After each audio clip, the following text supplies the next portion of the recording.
You're listening to the Skeptics Guide to the Universe, your escape to reality. Hello and welcome to the Skeptics Guide to the Universe. Today is Thursday, April 23rd, 2026, and this is your host, Stephen Novella.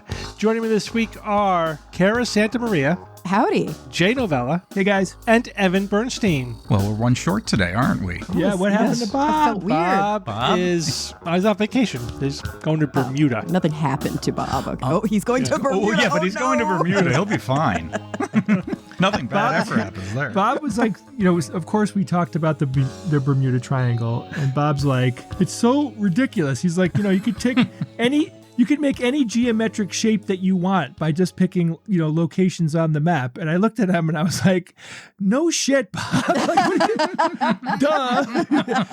like, why are you angry? And why are we even talking about it? Who cares? Would you rather like the Bermuda dodecahedron? Like what? Yes, knowing Bob, he would. Yes, he would much rather that. One of my favorite Randy references to the Bermuda Triangle is in his book Flim Flam.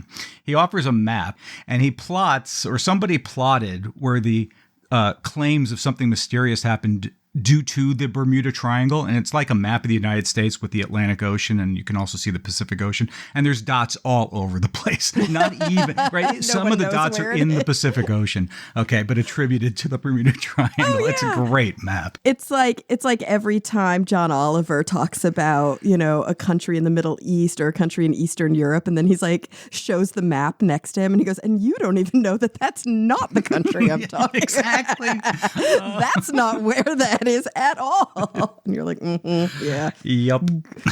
Touche. So I have to ask you guys. So I did, I played it in a poker tournament in a local card game here. I guess it's technically a casino. The laws are interesting in California. So you can play poker in casinos. And I think maybe blackjack. You can play, quote, games of skill. But there are no slots, for example. Unless you're at casinos on reservations. Anyway, I played in a tournament. It was really, really fun. And one of the guys at the table, his son kept coming up to talk to him. And I was like, oh, does he play? And then I was like, wait, is he old enough to be here? And then I was like, wait, how old do you have to be to gamble? And we started this whole conversation at the table. Do you guys know, first of all, actually even more interesting than gambling, do you know the legal smoking age in most of the United States? 21. Yeah, I thought it was like 18 to 21. Okay, well, this is a today I learned because I guess maybe you guys, because you have younger children, I have no idea, but I thought it was 18 still. It was 18 it is 21. Okay. Mm-hmm. And a recent study surveyed a bunch of people, both young people and their parents and caregivers. So adolescents age 10 to 19 and their parents and caregivers.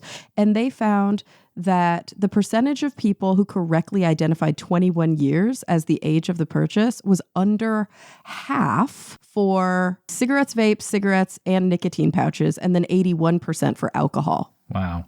Okay. That's interesting because people thought it was 18. That's something that you have seen a million times, and you just didn't register it because it's posted prominently behind every Quickie Mart counter over the cigarettes. You must be 21 years old to purchase this product. It's there for everyone to see every time you go up to that counter. But people just don't notice it, right? Just goes over the because we're just used to it. It was 18 the whole time it was relevant to me.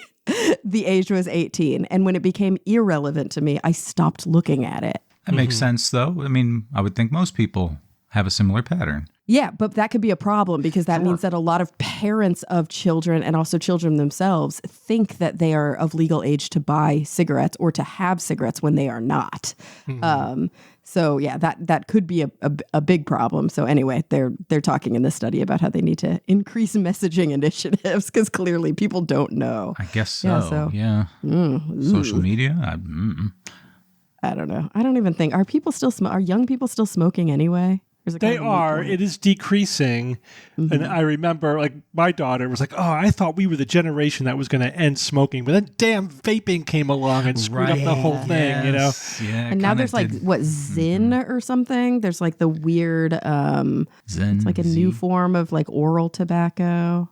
ZYN. They're small pouches. They're nicotine pouches without tobacco. Okay. But yeah, it's what kind of is it? like What do they do? How can they help people? chew or dip. I mean, help people. I wouldn't call this helping. But they it are nicotine. Yeah, it gives people a nicotine hit. Yeah. But they don't smoke or they don't use tobacco. God, it sounds like I'm selling this thing. That is not what I'm trying to do. Right. They make them of nicotine salt, but I think these things are huge with young people now too. Gosh. But of course, you're probably still going to be dealing with a lot of, with the addiction component, first of all, because nicotine is really addictive and can cause gum recession, cardiovascular issue. Yeah. But it's really popular. 12.7 million cans. Oh, wait, that was in 2018. Hundreds of millions annually now. Yeah, I must not have been paying attention. I don't see it all that much, but at the same time, I don't know to look for it. Yeah. Boy, if you were alive in the 70s, there were cigarettes everywhere. I know, I hated it. Ashtrays in the living room and, oh my gosh, in the car, the cigarette lighters. Oh, it's probably the biggest reason. You guys have heard that I've visited China like multiple times at this point. And after this last time, I was like, I don't need to go back, which is probably a good thing because my 10-year visa is about to expire and I doubt I'll get another one. But the biggest reason when people go like, why? I'm like, because everyone smokes in China. And I know that's an over, exaggeration, but it reminds me of what it was like here in the 80s and 90s. Yeah. And the 70s were worse. Yeah, but I wasn't alive then. But I remember in the 80s going to the mall with my mom and people were smoking in the mall. Oh, wait, they didn't make people go outside yet around that time? No, like you couldn't smoke in the stores, but you could smoke in the middle, hallways? like the atrium area, which is so gross because the Ridiculous. stores, they don't have doors. It's just like this cavernous opening to the store. Oh, the airports, so remember? Oh, gosh. Oh, God, I know. Oh, the worst was in restaurants. I mean, they would have a smoking and non-smoking section, but it was a fiction because they're the next table. It's Right. just technically. Well, in the apparently it was non-smoking like section. that on planes before that, Yeah. right? Sure. There was a smoking section on the airplane, as if you can keep that smoke in that tiny airplane. It's great. Right, that was what a Crazy. farce. Remember, they used to have those signs that were on like row 25. Say they would clip these signs to the back of the headrest that delineated the smoking and non-smoking section of the plane. Yeah, give me a break, please. So stupid. Awful. Oh man, what people do for their addiction. Wow, I'm glad we got wise to that. All right, Kara, Yes, you're going to start us off with what's the word? I am. So I found a submission from last year from Jeff Menage, maybe, or Menage, I'm not sure, who wrote to us and said, I just ran across Cryptomnesia and thought it was cool. Keep up the good work, everyone. So that tells us nothing about the word. So I was like, dang it, Jeff, you didn't do half my job for me. Okay, so I dug a little bit deep. What is cryptomnesia? Well, what does it sound like, right? It's one of those words that feels very portmanteau, but Yes. what it is actually just two Greek roots. So crypto means, Mysterious. Yeah. yeah, or hidden, right? Yeah. And then nesia or Memory. nesis or Mnemonics. So it's not a mysterious memory, although you could probably say that, but it's a hidden memory or a secret memory. So what is a hidden memory? What is a secret memory? Well, this was coined in the early 1900s by a Swiss psychologist named Theodore Flournoy, who basically described what happens when a person immediately, or maybe doesn't even recognize that it's happening, remembers a memory that they forgot. And they think it's a new thought because they had forgotten it. And so a lot of times it's also referred to as unintentional, or the roots, I should say, of unintentional plagiarism or accidental inspiration. And so we can see lots of examples. You see it in like music publishing. You see it in literature. I mean, there are famous examples with like Nietzsche and Lord Byron and George Harrison, where they wrote something, they thought it was novel, they thought it was a brand new idea. They weren't intentionally plagiarizing at all. And then it turns out, they had actually read it previously, downloaded it to their brain, forgotten it, or at least forgotten the source.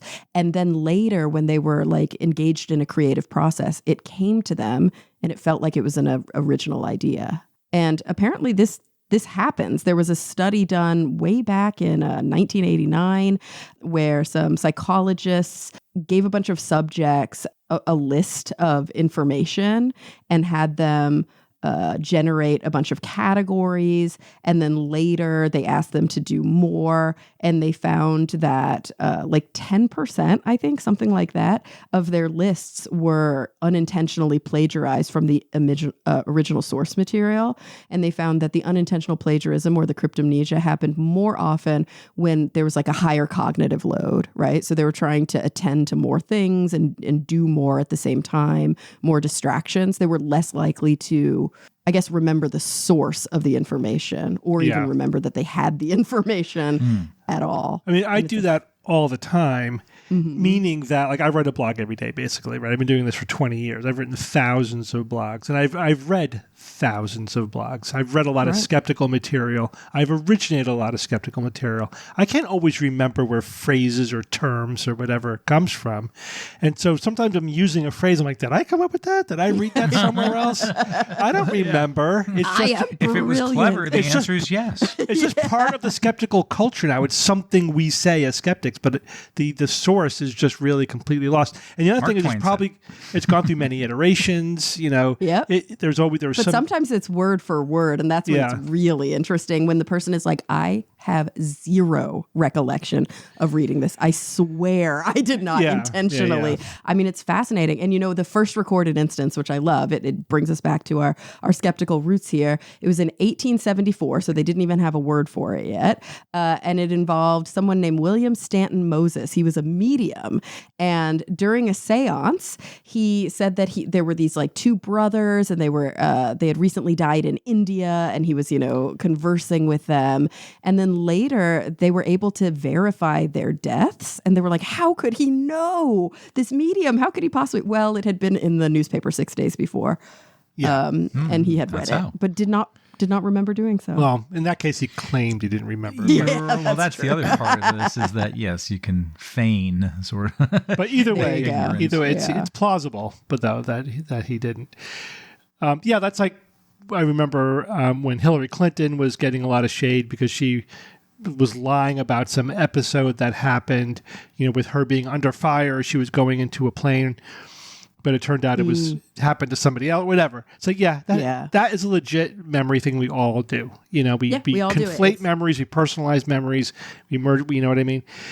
So this is the same thing. It's similar. We don't, and we do separate source memory from content memory and truth status memory, right? So it's like, I heard something somewhere, I don't remember if it's true or not, but I do remember the thing itself. And sometimes you don't even remember that it's something you heard from somewhere else as opposed to it coming from your own mind. Absolutely. I mean, this is a memory bias. It's you know, it's something, as you said, that everybody deals with. And there's some good arguments that this could be one of the components of so-called, right? I'm putting this in like heavy quotes, past life regression. Like when people are like, ooh, you know, I was reincarnated and in my past life, I did this, this, and this. It seems to be the case that most of that information that is sourced is a mixture of, you know, just confabulations, just kind of making things up, mixed with cryptomnesia. So there's like this little whisper of a memory and they don't know where it came from. Yeah. And it feels like it's just coming to them. And then they're adding things to it to confabulate. That's a great example. Yeah. Yeah, it's very similar to a lot of the UFO literature, especially there was a time when it was very popular.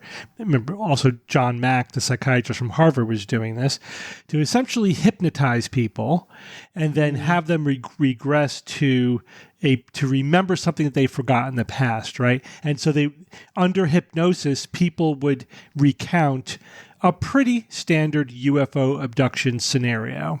Right. And they would swear up and down, I'm not, you know, steeped in the UFO literature. I don't remember this from anywhere. It's like, yeah, but you do, right? You absorbed these details from the culture, even if you don't specifically remember from where. And you're just regurgitating a standard narrative that you have heard, you know, or when I was watching The Empire Strikes Back with my daughters for the first time. And I may have told this story, but they knew that Darth Vader was Luke's father. I'm like, how the hell did you know that? They didn't know how they knew it. They just knew it. It was just part of the culture. Yeah. How do you just know something like that, though? Like, I mean, it's just like subtle things that they're hearing and watching that they're not sure they're registering. Well, even right? something like that's not all that meme. subtle, frankly. It's not that subtle. But yeah, it's in a meme. They heard it in passing, but they didn't have the context, so they didn't. Other connect shows it to they anything make else. fun of it in cartoons. Yeah, Big Bang Theory Yeah. talked about it, that kind of thing. They heard it there. And especially if they don't have much context, like that's the other thing. If we are exposed to information, but we don't have enough context for that information and we have nothing to connect it to in our minds, it's going to be harder to access later because it's not like situated. And our brains are not It's kind hard of a free floating piece of. Yeah, exactly. No, not at all. Memory is a complex entity. First, you have to attend to something, then you have to lay it down, then you have to be able to retrieve it. And there can be breakdowns all along the way. So you can have memories that aren't as kind of codified or solidified because maybe you encoded it. You encoded it? Wow. But you have a retrieval failure. Right, you do. And of course, there's always other confounding factors. Emotions come into play that help form certain memories and can change details and facts. Things like that. You could also look at it from an evolutionary point of view. Apparently, it wasn't that important for us to remember those sorts of things, right? We needed to remember the fact itself, but where we heard it from was not as important, right? And Absolutely. so, Like, we that just don't have a doesn't lot help of with survival. brain power Yeah. dedicated to that. It's just we need to know the thing that's going to make us survive, but not things that are important in our current society, but was not important on the grasslands of Africa or whatever. Yeah, remember the word cryptomnesia, because I think we've all had some understanding of this phenomenon, but I never knew the label for it. All right, thanks, Kara. Jay, so there's a recent study looking at beliefs in unproven health claims, and I'm curious to see what the results are, especially given our recent experience with, RFK. Yeah, this is interesting. I mean, it's got some twists and turns to it. So Nature recently ran a news piece. They published it on April 22nd. And it had a real strong headline. They used the word staggering. They said a staggering number of people believe unproven claims about vaccines, raw milk, and other health topics. And the article says that, more than 2/3 of the public believe at least one false or unproven health claim. Now, that doesn't surprise me that much. So this includes taking acetaminophen during pregnancy, and it would cause autism. You guys remember when this came out? Oh, yeah. Of course. So, on the surface, this sounds like a story about a lot of people being irrational, but that's really not what the evidence shows. And I think clarifying something like this is important here. So, the first thing to get straight is that Nature was not reporting on a new peer-reviewed scientific study about misinformation. It's actually reporting on the 2026 Edelman Trust Barometer special report called Trust in Health. And it's a large international survey, not a biomedical paper, right? So it's really just interviewing people to get a survey on what their beliefs are. They had 25-minute online interviews that were conducted between late February and mid-March of this year. They had 16,006 people that responded over 16 countries. So it's a really good number of people. It's widespread around the world, which is also important, I think. And the study says that 70% of the respondents believed at least one of 6 divisive health claims about food, vaccines, or medicines, right? And to us, this is, we know this. It also says belief in at least one of those claims was nearly identical to people that did or did not have a university degree. It was 69% versus 70%. So even education doesn't penetrate this for some reason. Which is it really of all education levels or just those with and without a bachelor's degree? Did they look at people with PhDs? They didn't go specific to that. It was either yes or no on whether or not they had I see. Okay. a university degree. And I think that's a good distinction. I mean, we'd like to assume that people with education, very high levels of education, wouldn't fall for it. Well, we don't have to assume that. I mean, not on these specific questions, but previous studies of knowledge about scientific questions like this, there's actually the most significant bump occurs when you get to the postgraduate level, Right. which makes sense. Yeah, And because you oftentimes there specialize isn't that training. much of a difference between undergraduate and no undergraduate training. But it's when you get into the specialty education where you start to really see the effects of education on not believing pseudoscience. It tells us what people report that they believe. And it suggests that there's confusion and mistrust around health information, and it's widespread. But it doesn't, by itself, it doesn't tell us why people hold those beliefs, which to me is infinitely more interesting and actionable, right? And Nature was very careful on that particular point, saying that the findings, they use the word hint. They hint at that a large and a potentially growing number of people are questioning scientific evidence, but they don't say it does. And that's about as far as a survey can take you. And then later down in the study, they do move to a specific claim. They say that taking acetaminophen during pregnancy causes autism as a point of reference. Like, that's the claim. And Nature cites a 2025 BMJ umbrella review that covers 9 systematic reviews and 40 observational studies. And those reviews found, possible to strong associations, but that it doesn't establish causation either. So the key is that other factors may be creating like this appearance of a link where none has actually been proven. Isn't the point of doing a review like this because there should be a next step, and that we do have to make assumptions? The purpose of this review was just to find out what the magnitude of the problem is. Mm-hmm. Not necessarily what the driver. Yeah, Yeah, not that's why. finding out what's driving it is a very different study. That could be a good follow-up study. It would be good. Be much more complicated, and you'd have to. Well, go and this question wasn't by even a question. study. This was just a survey. A survey. Yeah, Right. yeah. It was like a poll. Well, this specific question, it's because RFK Jr. was touting this. I mean, this is a specific claim that he was making. Remember beginning of last year, like, we're going to find the cause of autism, and then, but the date, his deadline came up and he had nothing to show for it. So he just completely ginned up this nonsense about acetaminophen and autism, which the evidence does not support. Just straight up does not support. Yeah, and people, that's right there, Steve, illuminates, a key factor here, is that they could hear a proclamation made, right? Mm-hmm. Like RFK said, aspirin is linked to autism in pregnant women, but people don't crave the explanation. Okay, you say that. I'm sorry, You said aspirin. I'm sorry, acetaminophen. Most people don't have the instinct to say, okay, prove it. You said that, great. But where's the evidence? What study are you talking about? Who actually said that, right? RFK saying it to me he's just a person standing on a podium talking. He's not a source of information. True. But I think that I'm not saying you're making this argument, Jay, but I think we have to be careful not to put too much of the onus on the consumer in this case, because people are supposed to be able to trust public health.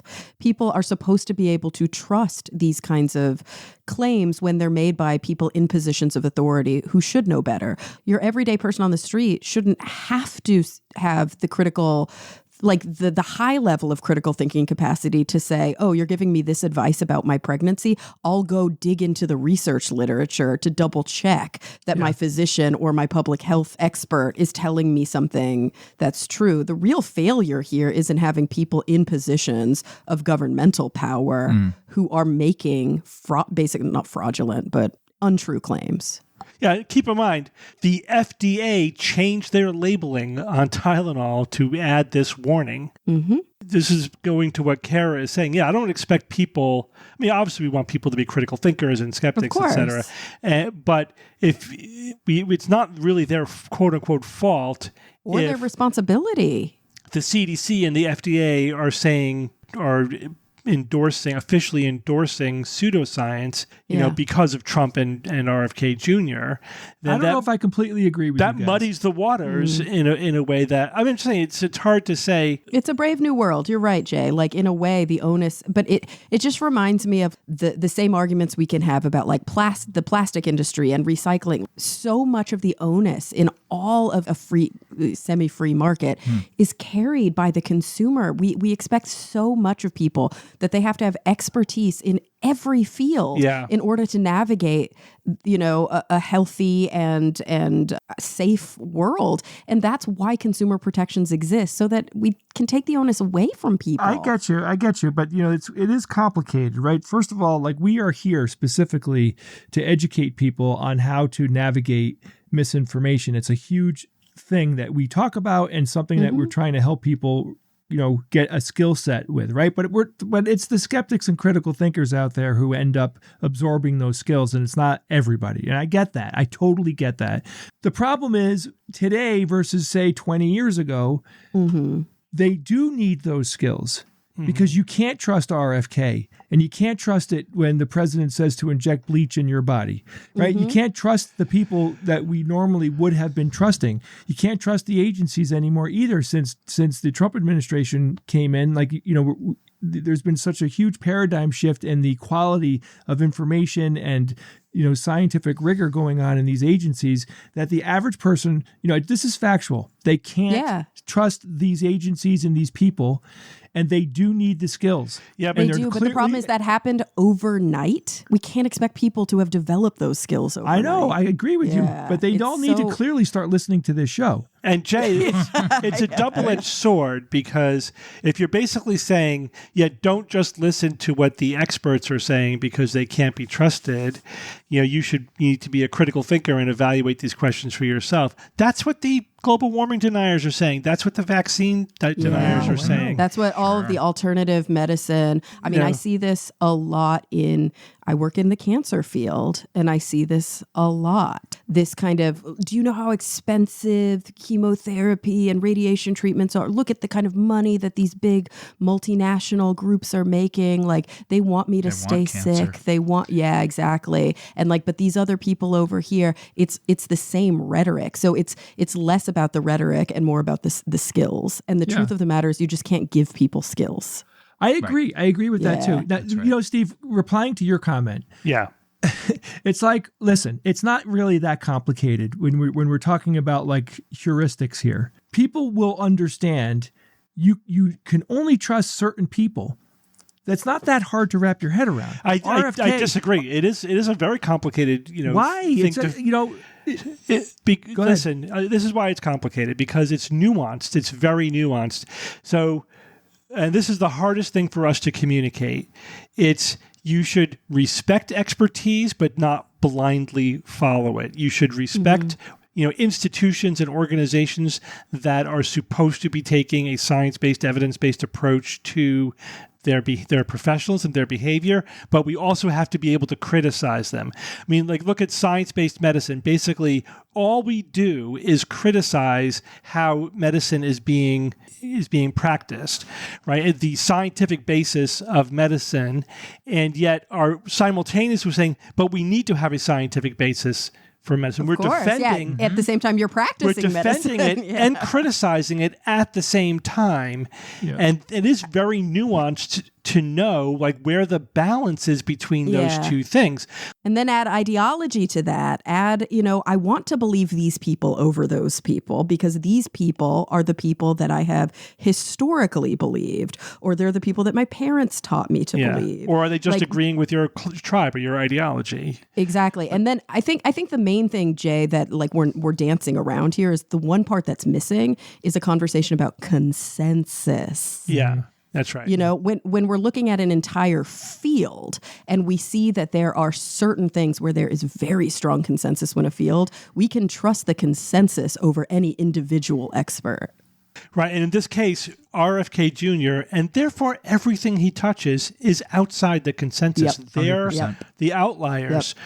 The problem is that the outliers are now in the government, right? That is the problem. They're in power and they have a microphone. And then he packed the CDC with other outlier cranks, you know what I mean? And so they turned the system on its head.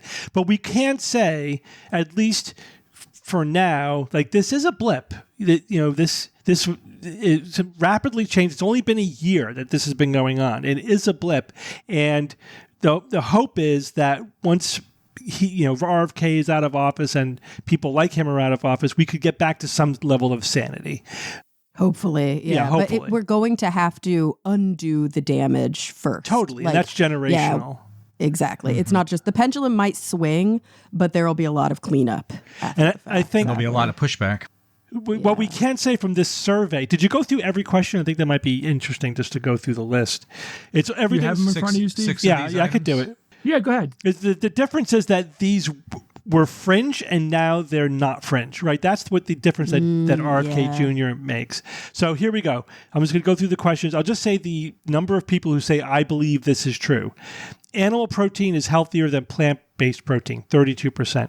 Fluoride in water is harmful or unhelpful to health, 32%. Risk of childhood vaccines outweigh benefits, 31%. Raw milk is healthier than pasteurized, 28%. Acetaminophen use during pregnancy causes autism, 25%. And this one's the worst. Vaccines are used for population control, 25%. I know that one blows my mind. I mean, the good news Well, is they mean it in a negative way, right? Yeah. the good news is that more people say, I believe this is fault on every single one of those things, Yeah. but the numbers are not promising. They're not promising. And what about the ones who say I don't know? In some of these cases, it's a third of the people It's who almost don't as know. many. Yeah. or more, yeah. And that's disconcerting as well. Right. I'm actually surprised that the acetaminophen one is kind of mapping similarly to the vaccines are used for population control. I figured the acetaminophen one would be closer to like the fluoride. Yeah, but I think that's one where the I don't know category is 39%. I just think Yeah, that people you're right. haven't heard of that. Because that actually is among the lowest number of people who say, I believe this is false, only 37%. And that could be a function of like just saliency. If Yeah. you are pregnant or you have young children, your ears are perking up when you hear about this news. If you don't, you're like, it doesn't really apply to me. Yeah. So it seems like, the RFK Jr. effect, again, we're just inferring this from recent history, has increased these numbers recently. Made these like raw milk, that was a fringe idea. Now it's less fringe. It's 28%. And only 43 were confident enough to say, I believe this is false. Less than half. Yeah. I cannot imagine if you surveyed people in like 1975, even if you surveyed people in 2015, and you said, do you think raw milk is healthier than pasteurized? They would be like, what? Yeah. No, we have pasteurization for a reason. So it is a warning signal, and hopefully it is not a trend, but it is more of a blip. But it does. And Jay, to your point though, yes, it is true that the final line of defense against all of these things is teaching critical thinking and scientific literacy and media savvy. It is skepticism. It is what we are doing. And that is our way of counteracting this. But it is a bottom-up approach, which is very, very hard. And it's hard to oppose a top-down problem with a bottom-up approach. Absolutely, especially when the Department of Education is floundering. And the demarcation line shouldn't be postgraduate college, right? That should be occurring much further down the scale. That's a question of how good our middle education school is. education. I agree. Yeah. But actually, there are surveys that show that belief in paranormal phenomenon increases with education until you get to postgraduate level of science education, where it falls off a cliff. So basically, if you're not a scientist, you education just makes you more confident in your belief in fringe ideas. I could see that. Yeah. And it might in some ways induce more open-mindedness, which is a good thing, but it has to be balanced with critical thinking. Enough information to get yourself into trouble. Yeah. Oh, yeah. A little And then to knowledge think being a that- dangerous thing. Yeah. Yeah, Right. It has to be and then balanced to with think that critical you thinking. know stuff. And again, like the big note here is we are not teaching critical thinking enough in K through 12 education. Not nearly. Oh, absolutely not. Yeah. All right. Thanks, Jake. All right, guys. This is an interesting news item. This is about regenerating limbs. Wow. Yeah. What do you think about that? Whole limb? Well, some creatures do regenerate. Yeah. What, lizards or some? Yeah. Lizards can, but most famously salamanders. And what's the one animal, which is for some reason is very popular among the kids these days, but what animal is like the poster child for the ability to regenerate? Trolls. Yeah. Real animal, the axolotl. Oh, I love that. They're so awesome. Yeah, but why? That's just a recent phenomenon that they've become so It's popular. because they're so magical looking. Yeah, Like a right. Gen Alpha thing. So they're it a really type of is. Yeah, they love salamander. axolotls. They could regenerate entire limbs and organs as well. Ooh, handy. Did you know, by the way, that we all say that word wrong? Yeah, I know. We What, do. organs? Yeah, it's an indigenous word, and like the pronunciation is actually, I think, really difficult. It's completely And so different. It's completely different, and if you said it, people would be like, "I don't know what you're saying." And also, it's like some of the sounds I think are difficult for like native English speakers, and so we all just say axolotl. But we acknowledge that we're saying it wrong. Mm-hmm. It's very anglicized. I'm trying. Yeah. I think it's called the ashlot. The Ashlot? Yeah, something like that. Ashlot. Yeah. Ashlot? Yeah, but Yeah. then people are like, "What are you talking about?" But we're just Call me. pronouncing it phonetically. I just said it that way because that's how everybody knows it. Totally. Yeah. Okay, yeah, but thanks for bringing that up. All right, so anyway, and we've spoken before about developing technologies to replace missing things, right? Whether it's organs or limbs. What are some of the ones that we've talked about before? Just like growing organs in situ, Yeah. or on like other animals, like growing an ear on a mouse, or Yeah, so you can grow organs or body parts in other animals. You could do that a couple of different ways. So one is with stem cells, or by genetically modifying the animals, right, so that they have parts that we can transplant to Like the humans. pigs. Yeah, right. Organs. Yeah, so genetically modify a pig so that we can take a pig heart and transplant it into a human, right? So that's one way to do it. You could grow the ear on the mouse kind of thing. That's another way to do it. Or you could just inject stem cells into somebody to regenerate their organ. You're not growing a whole organ out of nothing, but you might be having a liver grow new fresh liver cells, for example, or a heart I grow see. new So heart kind of tissue. like, forcing the body to do what it's already got a blueprint to do. Yeah, if you go back in time 25 years, that was the big talk. That was the whole controversy about, these stem cells are going to cure everything because you could just grow new organs and stuff. Can't wait. Never really came to fruition because it's really hard to do that without, like causing cancer to happen. And But stuff. you know what some people are doing, and I bring this up because I've been exposed to it recently in work, is forming organs out of other type of body tissue and then trying to induce those organs to operate the way you want them to. Yeah. So I know a patient who got a bladder. It's called a neobladder, which is built out of bowel tissue. Their own bowel tissue. Their own bowel tissue. Yeah. And so for the first several months, it's really hard because it wants to do bowel things and not bladder things. Oh. So there are infections and there are, secretions, but eventually it kind of learns how to be a bladder, That's which is fascinating. very Interesting. cool. Yeah. But I know that's not what we're talking That's about. not what we're talking about. I haven't gotten to what we're talking about yet. There is also, you can have prosthetic devices like mechanical, cyborg type stuff, right? So either mechanical heart or an artificial limb that you then can have Of course. brain-machine interface that you can control, right? So the cyborg approach, we'll call that. And we mentioned xenotransplantation, right? And we mentioned xenotransplantation. Like a baboon heart. Yes, or we valve mentioned or that. And then the something. final one, before the new thing I'm going to tell you about, is 3D printing organs, right? So, Okay. so far where that technology is, like we take the scaffold from a denuded organ, like you take a heart from a donor, and let's say the heart is not transplantable, or it's not a genetic match. You denude it, you take away all the cells, but you leave behind the fibrous structure, and then you 3D print stem cells from the would-be recipient onto the scaffold. Science fiction. So we're making progress very there. cool. Yeah, the 3D printing organs, we'll put that's the category header. We're making progress on that, but it's a really tricky technology and we're not there yet, and who knows when we're going to get there. Reminds me of the scene from The Fifth Element where they, like strand by strand, they reconstitute her body just from a hand. So of all of these technologies, I think I'll say the two that I think we're making the most progress with and have the most applications for. One is the cyborg stuff, and the other is genetically modifying animals so that their organs are transplantable. I think those are the two that are closest to like really breaking through to being a major medical intervention. All right. But there's a new approach now that I'm going to add to the list, and that is genetically modifying people so that they regenerate their own limbs and organs. Wait, now, would this be in babies, like, or before people are... In adults.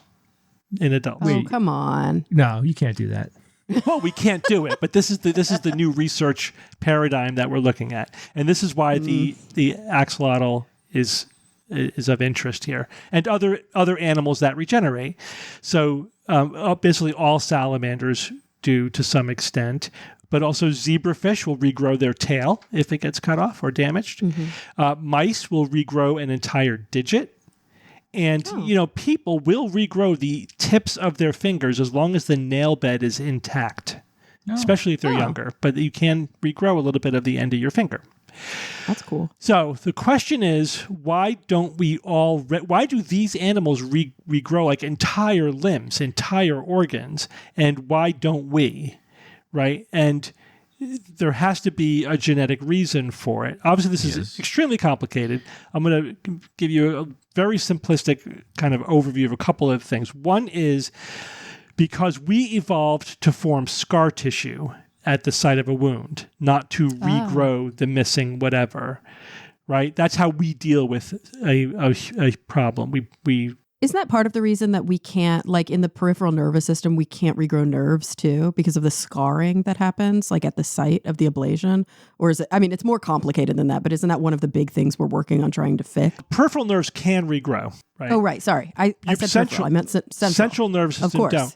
And there's actually, there was one of my colleagues at Yale, that was his research, right? Was looking at why peripheral nerves grow and central nervous system tissue does not regenerate. And they identified what's called the go, no-go genes, where basically it's either on or off. If the gene is on, you regenerate. If it's off, you don't regenerate. And of course, this is, there may be these switches, right? These regulators which turn on or off like the regeneration process, but it's part of like a whole suite of genes and processes. Yeah, there's no way it's that simple. Yeah, and generally speaking, if you don't regenerate, you have to do something else to, you know what I mean. So that in order to, prevent infection or whatever, and that's to form scar tissue, right? So right, and that's why we see non-healing wounds in lots of like pathological conditions like diabetes or even like advanced cancers, where these wounds, they don't do anything. Yeah, they don't do anything. Regenerate, but they also don't scar over, they don't scab, they're just non-healing. They just don't have the nutrients and the blood flow and whatever. There's things keeping the fibrous tissue from forming the scar that should be forming. And I mean, it's miserable. Yeah. Like you do not want to not heal. If we were going to say regrow, if I cut your hand off and you want to regrow a hand, oh, that's so complicated. that we would have to turn off all of the evolved scarring, genes, and to turn on the regeneration genes. So we have the regeneration. Well, that's one of the questions, right? So how far back do these genes go? And would it be theoretically possible to trigger regeneration in a human the way an axolotl or a salamander triggers regeneration when they lose a limb?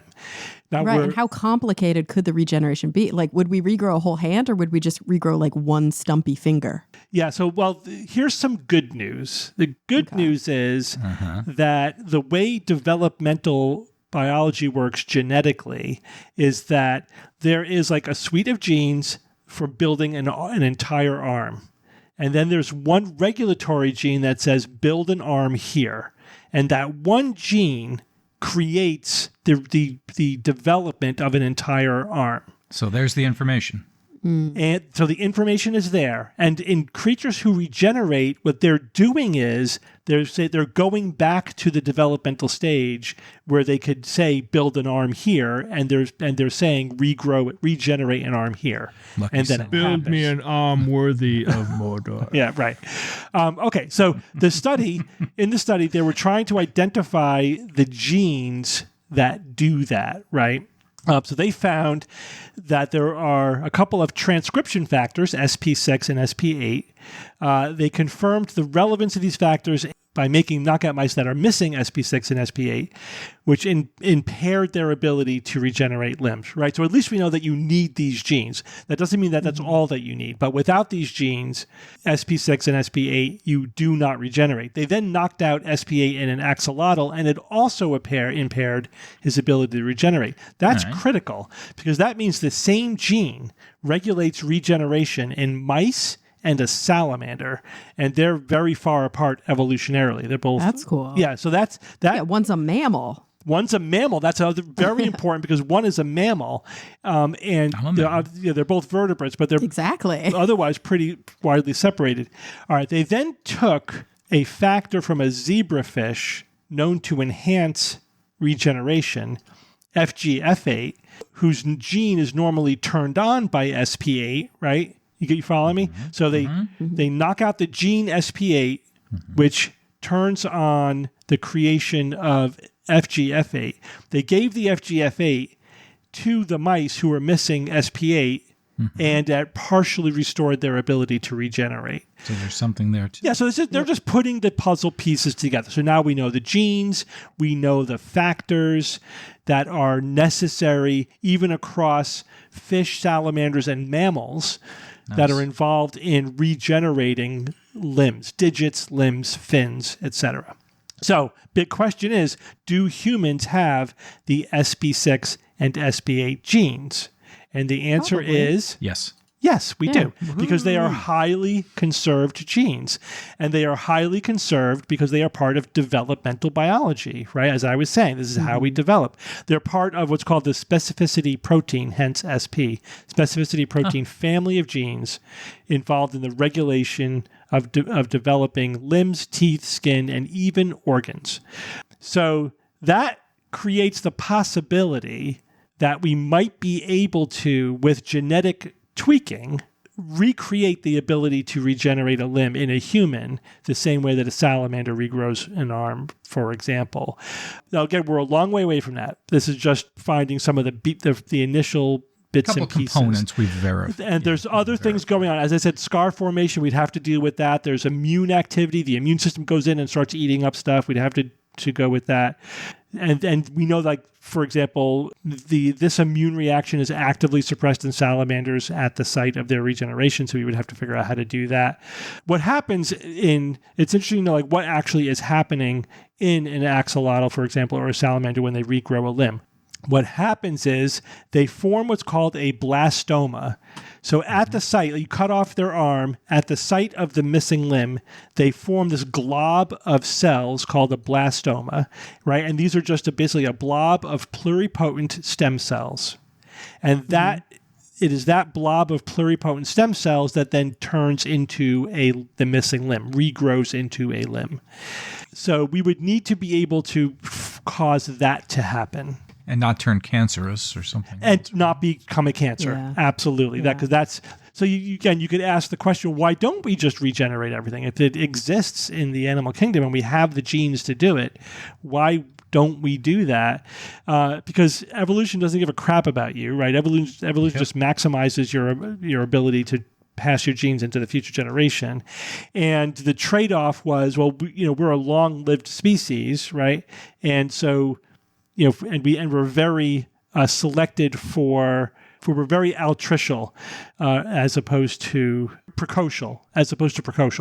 So in other words, we do not give birth to fully independent children. We give birth to very helpless children that we have to care for and raise them for years, for 10 to 15 years before they're adults that can have their own kids. And then even then, there's evolutionary advantages to have older people around. So we're a long-lived species, the short term of that. And so the trade-off of not having cancer apparently was selected for in our ancestors. So we gave up any ability to regenerate, or maybe we never fully evolved it in the first place, in favor of minimizing cancer risk and just surviving, Mm-hmm. So anyway, so it is theoretically possible that we will be able to identify all the genetic changes we need to make in order to cause a human to regenerate a limb or organ. So how long do I think this is going to take?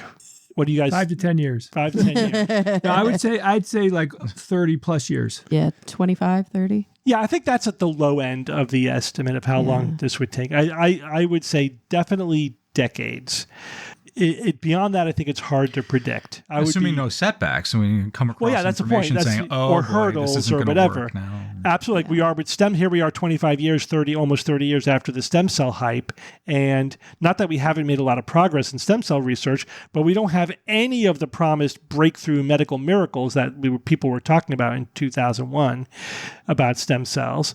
It's the same kind of thing where it's like, don't get too excited. This is like a proof of concept kind of thing where it's like, yeah, we do seem to have conserved the same genes that axolotls and salamanders and mice and fish have. It's theoretically possible this can happen, but this is going to take decades of dedicated research, and it might be the kind of thing where like in 30 or 40 years we're starting to play around with this. It might be 100 years. It's really hard to say. It's kind of the perfect sci-fi technology because it's not impossible, but it's far in the future, and it's really cool. You know what I mean? Mm-hmm. But anyway, I thought that we add that to the list of potential technologies that could significantly cause give us the ability to replace missing body parts. In its extreme, this would probably be the most powerful of all of those technologies if in its mature form, right? If you could wave a magic wand and say, which would you rather have, of all these abilities that I spoke about, like the ability to transplant pig organs or to have cyborg, prosthetics or to whatever, I think this is the one that you would want, right? Just the ability, I just want to regrow whatever I'm missing or whatever organ is broken. Because then it's like, you're not going to reject it. It's going to be your own tissue. Yeah. And if by the time we have sophisticated enough genetic manipulation to force the regrow, we could probably turn off oncogenes and boost tumor suppressor genes too. Yeah, exactly. And then tweak the immune system in any way that we need to. Yeah. Yeah. Well, everyone, we're going to take a quick break from our show to talk about our sponsor this week, Aura Frames. My favorite thing to do is when I go to visit my mom is we sit and look at the frame together. And then whenever a picture comes up, we'll talk about it. Who was it? Where was it? When was it? And it makes incredible conversations happen because I wouldn't think to ask questions regularly, normally I have to have the prompt of the frame to give it to me. And if you do this, I think you'll really find out that, what memories are really important to your mom or your dad. Oh, I love that so much. Yeah, remember, guys, it is Mother's Day, and an Aura Frame makes a great gift because it's got free, unlimited storage. And of course, you can preload those photos before it ships, but then you can keep adding them from anywhere, anytime. And of course, it comes with a lovely gift box. So why not? Named #1 by Wirecutter, you can save on the gifts moms love by visiting auraframes.com. For a limited time, listeners can get $25 off their best-selling Carver mat frame with code SKEPTICS. That's AURA frames.com, promo code SKEPTICS. Support the show by mentioning us at the checkout. Terms and conditions apply. All right, guys, let's get back to the show. All right, Kara, do suicide hotlines work? It seems to be the case, but let's dig into the research. So there's a new research letter that was published just yesterday as of this recording in JAMA. That's the Journal of the American Medical Association. And it's called Suicide Mortality Among Adolescents and Young Adults After Launch of a Suicide and Crisis Lifeline.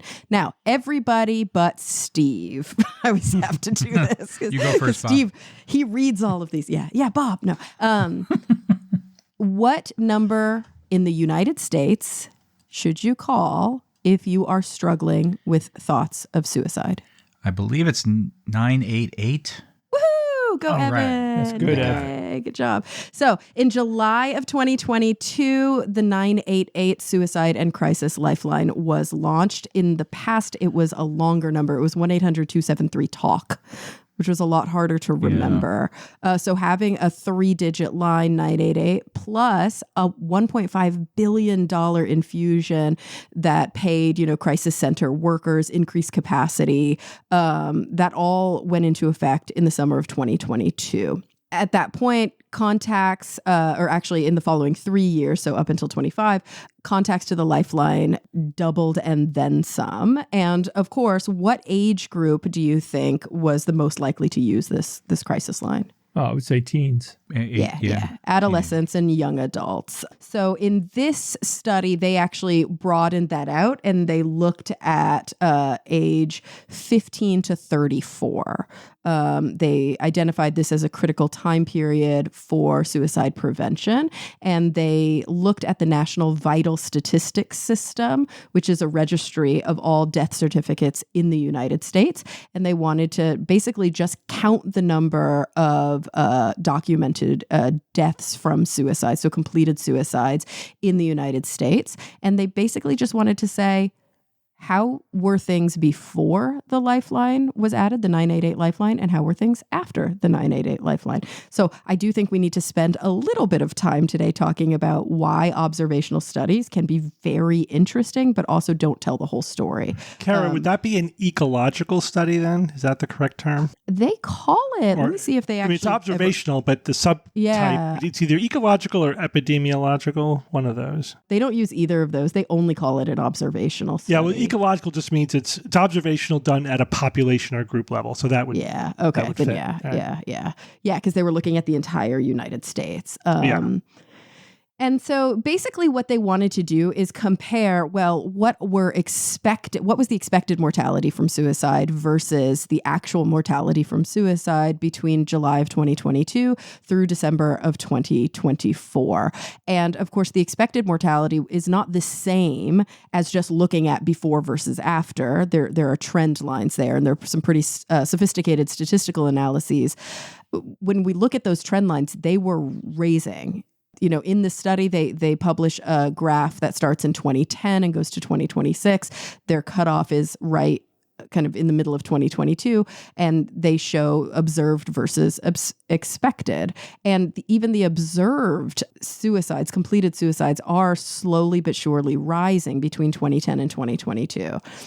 So they expected them to continue to rise along that trend. But what we found is that after 988 went into effect, they actually dropped. And they dropped across the board, which was pretty interesting. And when I say across the board, I mean within this age group, okay? So again, we're talking 15 to 34 years of age. And the drops were, they can be sliced and diced a few different ways, but let's talk about one of the big ones.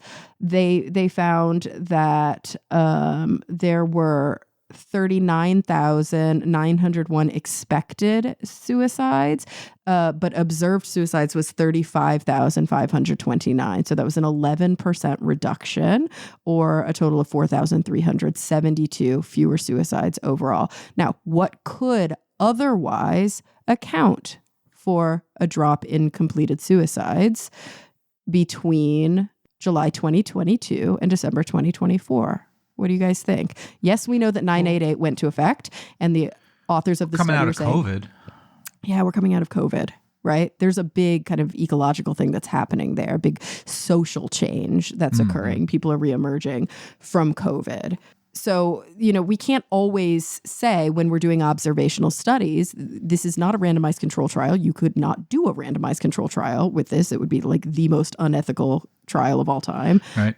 And really what you have to do is say, okay, how can I then look at the data in different ways and see if other stories emerge? We know that there are other variables at play here. But what about, let's say, all-cause mortality, right? Maybe more access to health services, for example. So they looked at the before and after periods of all-cause mortality between the ages of 15 and 34, and they found that they weren't different.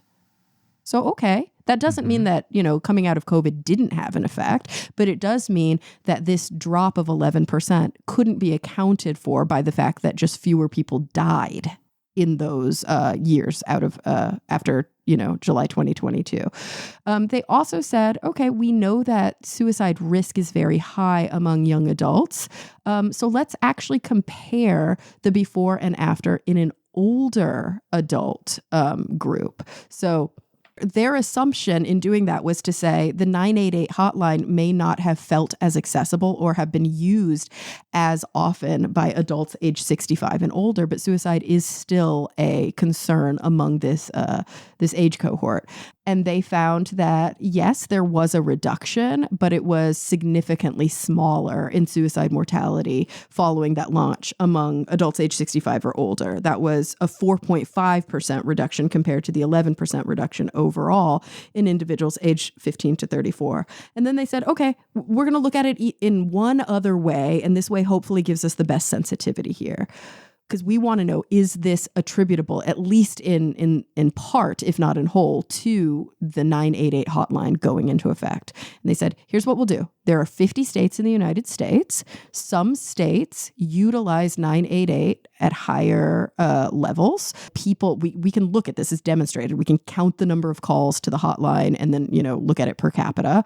And some states, it just wasn't utilized the same. We could talk about why, different rollouts, different media around it. Yeah, advertising, exactly. Public service announcements.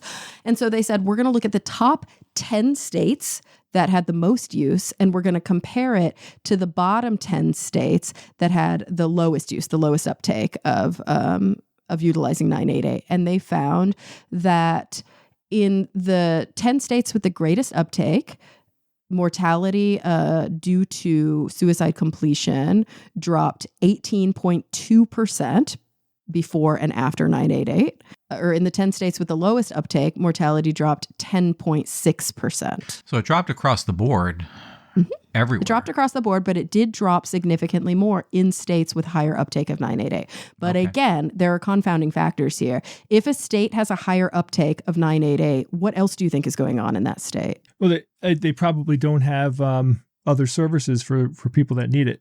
Either, yeah, that's an interesting way to look at it. I actually thought about it the other way.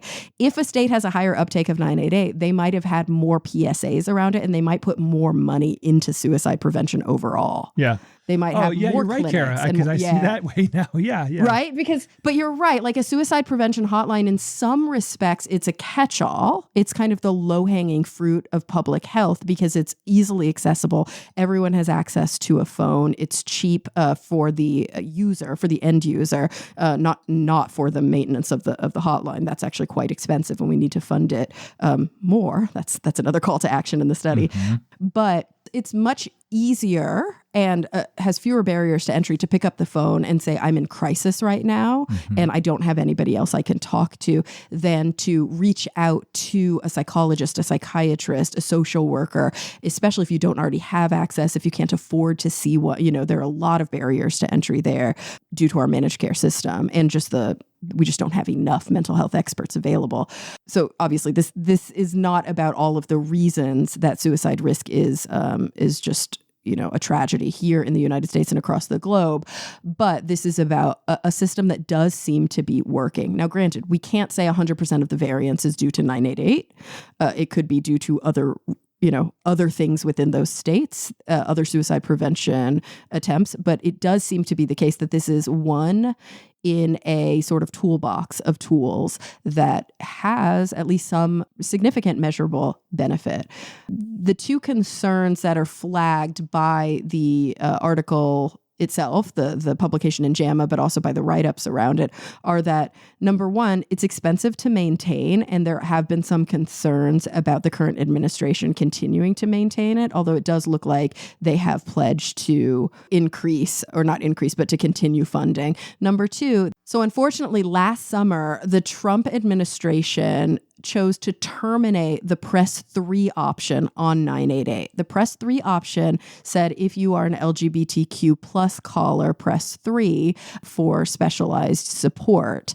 And so they actually put the kibosh on that. But they said that it was the Substance Abuse and Mental Health Services Administration, they said they discontinued it because they had exhausted their congressional funding and that they wanted to focus on serving, quote, all helpers or all help seekers.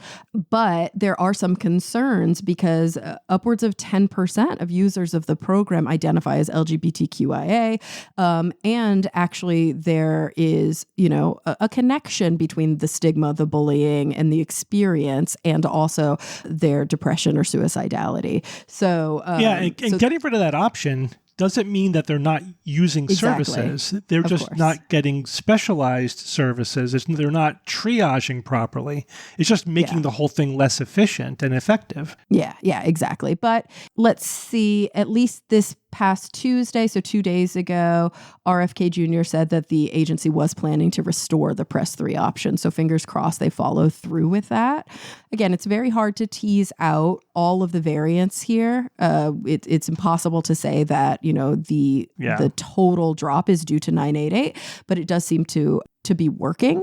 And anything we can do to prevent preventable suicides in this country, whether we're talking about among older adults or among this critical age group 15 to 34, which is what they measured, I think we should be funding. This is kind of a no-brainer because A, it works, and B, it's yes, it costs money, but it's accessible for everybody. There's another angle, Kara, and because a lot of these studies often take a binary of like, did they complete suicide or not? But there's a whole host of people who do not complete the suicide, but they're injured. Right, and they didn't look at that at all because they only looked at mortality. Right, and that. I've treated some of these patients, and I can tell you that the lifetime cost of treating the results of their uncompleted suicide can be huge. Obviously, there's also the damage done to the person and their quality of life, family, et cetera. And the family, all that. There's lots of downstream and all the harm. mental health problems. But again, I always like to say, well, even if you're taking a cynical economic view, it's actually a worthwhile investment, because absolutely. It not only in direct healthcare costs, but also the lost productivity and all that other stuff. Well, and there's a whole other, actually, purely economic argument here, which isn't covered by this study, which is that when there's a 988 line, people are less likely to dial 911 in this case, which means that they're less likely, to overload that system, or for, to die by suicide by cop, or to have, other kind of unintended consequences that can occur when either untrained or unspecialized personnel show up in a mental health crisis. So just across the board, having a suicide crisis line that's easily accessible and dedicated is a no-brainer. Yeah. I mean, it's not enough by itself. It's not a panacea, but it is one piece to the puzzle. And this is what governments should be doing. This is exactly the kind of thing we should be funding. Looking at a population level. This is what tax dollars should go towards. Yeah. This is what they should be doing. All right. Absolutely. And we would usually have proceeded or closed out this session saying that if you or anyone needs help, dial 988. But we did say 988 100 times during this session. So make sure that you know about this and share it with your friends and family because it can save a life. All right. Thanks, Kara. Evan, why is rubber so strong? Yeah, that's a great question, isn't it? And that was the question asked in the headline by SciTech Daily. What makes rubber so strong? But they answer it by saying scientists finally solve a 100-year-old mystery. Ooh, a long-standing mystery in materials science has finally been resolved, revealing how microscopic particles fundamentally alter the behavior of rubber. All right, before we go any further, how much do you know about rubber? I'm going to ask you trees? A couple. Well, I'll ask you a couple. Okay. You're going to close us. True. Okay. I was like, that's I'll ask you a couple of basic rubber questions. Let's see what we got. All right. What is the natural color of rubber? I always imagined it as like a clear. Beige. I heard clear. I heard beige. White. And Jay says white. You're all sort of right. Milky white is how they describe it. Right. Okay. Yeah. So, but I think we're all the same, right? We think of rubber, tires, and therefore it's black or some sort of darker color. No, it's actually white. Now, the first ball of rubber used in a game, how far back do you think that dates? Mid 1800s. Oh, God. Okay. No, like thousands of years. Yeah, how about over 2,000 years? I must be thinking of more modern, like rubber. Yeah, the Olmec culture, they have found these little rubber balls, basically, that they pulled, and made from the plants, and used it in certain games that they would play. Now, of all the rubber used in world production, we're talking all rubber, what percentage of rubber is used in automotive production? Oh, it's a good question. What percent? All right, I'll say, this is a complete shot in the dark, but I'm going to say 50%. Okay. Yeah, I was going to say like 35%. I'll say 60%. Oh. Steve is closest. It's 65%. Almost Really? 2/3 of all rubber. Because of tires. Tires is the main one, not the horrible. only one, but obviously that's the main one. Last question. Which country produces the most rubber, and what percentage of the world's rubber does it produce? So country and how much of it in percent? I used to know this. Brazil? Oh, man. That's a good guess, but it's not correct. Are you in the right can't even continent? guess. I don't know. I have no idea. Thailand. Okay. Okay. And it's 29% of the world's rubber. All right.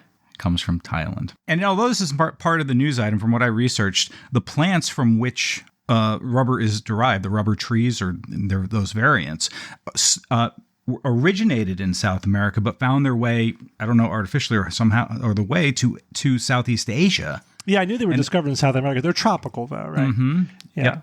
And hence the Olmec culture from 2,000 plus years ago using the old rubber balls. So yeah, good stuff. You did well.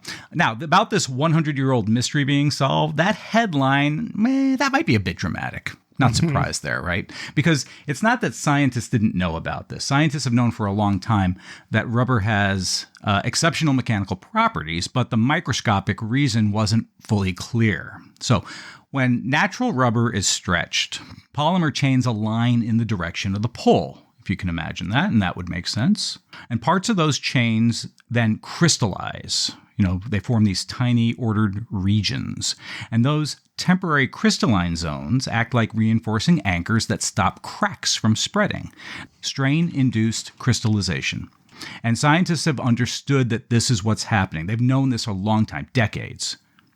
But this particular study goes further into figuring out at the molecular level the explanation and figuring out why. They never really were able to determine, they know it's happening, but why is it happening? Oh, so Evan, is what you're talking about the same as the process of vulcanizing rubber? I didn't come across the term vulcanization or vulcanizing rubber. So that's what when you said, the old issues of rubber, I was thinking of vulcanized rubber, which actually was invented in 1839. Guess by who? American inventor. Oh, it's Spock. You know the number? Tire guy. It's probably a tire Michelin. guy. Joey Michelin. Tire guy, Charles Goodyear. Oh, there you go. Yep. So that's vulcanized rubber, and but that sounds like the similar kind of process to what you're talking about. Mm-hmm. Yep. Yeah. You're cross-linking the rubber polymer so that it's strong, so that it's elastic and strong. That's right. Yeah. What's new here is not that the rubber, they discovered it and got explained overnight. They figured it out. They've known about this for a while. But what's new is that the researchers have a more unified physics-based explanation that ties together several older competing theories, among which are, well, first of all, you have to understand that rubber, chemically speaking, is an elastomer, which stretches easily because its long polymer chains can uncoil and slide around. And that makes it flexible, but it's not ideal if you need to support the weight of something very heavy, like a fully loaded aircraft. You need something that is obviously stronger. So what do the manufacturers do, Steve? They add fillers. Something called carbon black, engineered soot, as it were. And that's why most tires are black. And they've known this for a century or more, obviously, maybe back into the 1800s, Steve, that carbon black made rubber tougher, stiffer, and more durable. Yeah, I think they originally used sulfur, but then they found over the years that carbon worked better. Yep. But how did it make it better? That's been debated. Some scientists thought that it was the particles forming reinforced networks, and others thought that it stiffened nearby polymer regions, having a glue-like effect. And then there are others who said that, well, it simply took up space, changed how the rubber deformed, and that was the reason. But the new study says that while all of those ideas contain little pieces of truth, the dominant mechanism is something called the Poisson ratio mismatch.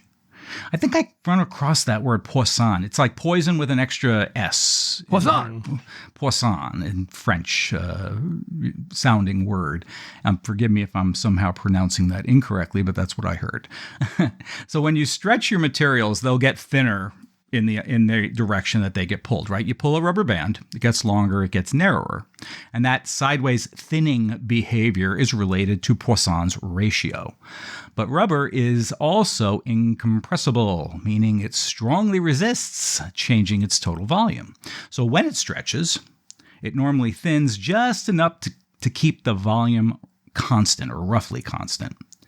But when you add the carbon black particles into the rubber, those particles interfere with that thinning, and they act like little tiny internal braces. So now you've got this rubber being stretched, but it can't narrow as much as it wants to because of the black particles acting like those braces. So the rubber gets longer, but it can't get thin enough. And the volume would have to increase, so the rubber kind of resists that, doesn't like it, doesn't want to do that, and it resists the change. But the result is that the material becomes much stiffer and stronger under the load. And in the words of the researchers, they said the rubber is essentially fighting against itself. Now, to have reached this conclusion, the team of material scientists led by University of South Florida engineering professor David Simmons, he and his team conducted around 1,500 molecular dynamics simulations, and they modeled how hundreds of thousands of atoms interact inside filled rubber composites. They said this was like if you had to put that computing power into a time frame, it was about 15 years of a single computer working on just this one problem if it ran for 15 years straight. So they've been using that much dedicated computer processing to figure this out. From the paper's abstract, the authors conclude that these results indicate that the Poisson ratio mismatch between the nanoparticle network and elastomer matrix is the dominant mechanism behind the enhanced occurrence here, the stiffness, the reinforcing of the rubber. And from the conclusion of the paper, they argue that this mechanism helps explain why elastomers are especially amenable to nanoparticle reinforcement compared with, say, harder plastics or concrete or something else. So in short, soft, stretchy materials gain a lot more from this trick than, say, rigid ones do. And why does all of this matter? Well, because tire makers, primarily, are relying on just testing things, empirical testing, trial and error formulations. But now with this understanding, they can help optimize what they call the magic triangle of tire design. 3 things: durability, grip, and fuel efficiency. When you improve one, it hurts another. Right? You can't, it's push and pull. You pull this one. But if you have a better predictive model, you can come up with something that is more optimized. And a better overall material. But it's not just tires. It's seals, vibration isolators, aerospace materials. Obviously, you can't. I don't think you can think about rubber without talking about maybe the Challenger explosion and those O-rings also made of rubber at the time. If they had maybe a better solution for those parts, perhaps we would not be talking about Challenger disaster. So, although it's not a miraculous overnight discovery, but it is a good example of incremental science.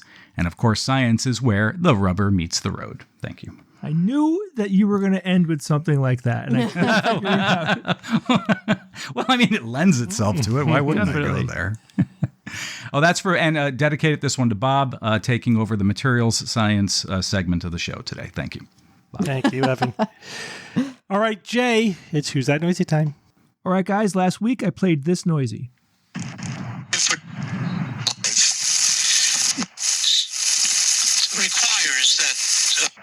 Requires a tradition that affirms it. The Catholic, as I try to spell out in the book, and it's sort of not even hot. At the end of every liturgical year, I write a piece on for. That's a crazy noisy. And guys, any guesses? It has no idea. I know this isn't correct, but it's almost like a dial on a radio, and you're switching. You're dialing between channels and picking up a different program as you hit the new station. But I know that's not the correct answer. That's just the feeling I got. Yeah, that's a great guess, Ev. You will soon find out why I said that. Okay. A listener named Justin Fournier wrote in and said, "Hello, Jay. I love today's show. Anyway, I think the noisy is audio, some sort of person talking, being transferred through the use of a Tesla coil. The audio is transmitted through an electric current, which generates a magnetic field, and the energy, with nowhere to go, ionizes the air around it, which causes sound that you can hear if you are near the coil. I think." He goes, ... I think, yes, I agree. It's a great guess. You're not correct, but you're not completely in the wrong area here. So that's one incremental step. We have another listener named Kevin Walsh. Kevin says, "Hey, Jay, I'm guessing this week's noisy is some chatter from the Artemis 2 crew. My first thought was that it was something that made it past that plasma interference during reentry, but then remembered they were having comm issues talking to search and rescue after landing. So I'll go with that's what SNR were able to hear from Artemis after landing. Or maybe a bird. It's always good to go with that one. Yeah, I mean, this is a great guess because it's recent and everything, and it has that spotty in out thing. But that one point when the person clearly says it's not even hot, I mean, unless they're talking about the outside of the ship, which they would be incorrect. You're not correct, but not a bad guess at all, particularly taking into consideration how recent all that has happened. Visto Tutti wrote in. He took a break. I think he's been on vacation for a few months.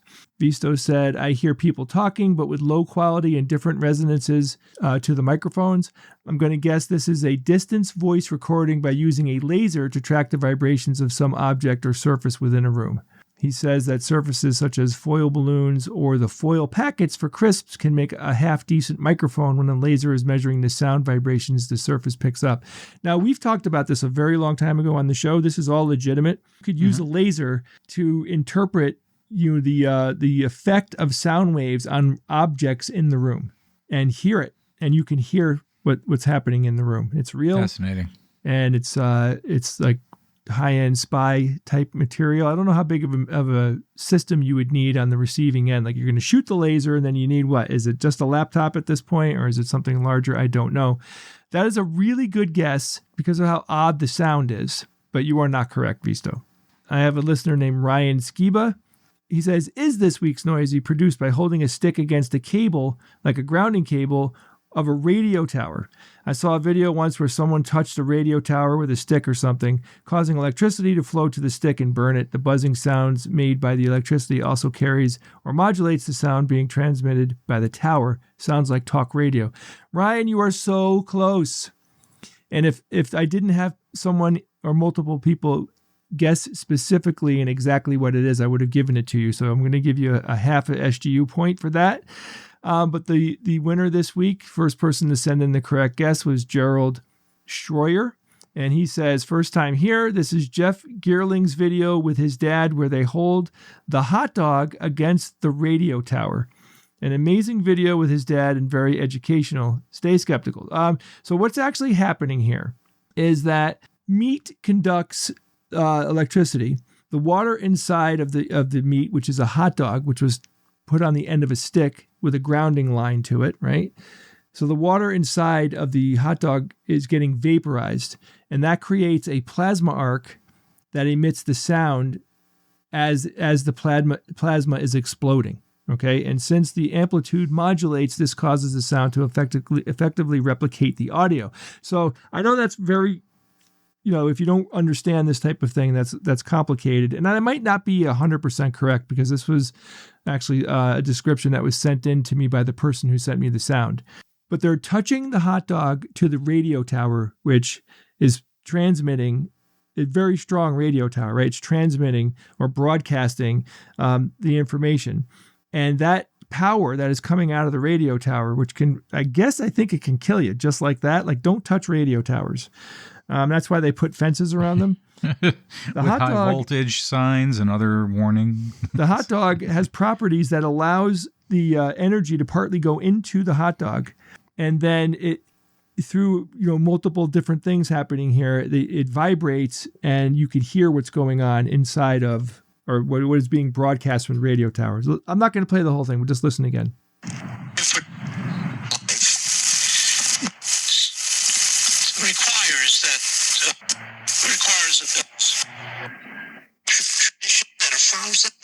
Okay, the hot dog, I believe, is cooking, and that's why you hear like that psh, that bacony cooking sound. Mm-hmm. I think that's what's happening. And at one point, the dad goes up and touches, I believe he touches the hot dog and says it's not even hot, which I thought would be risky. I would not personally touch the hot dog, if you know what I mean.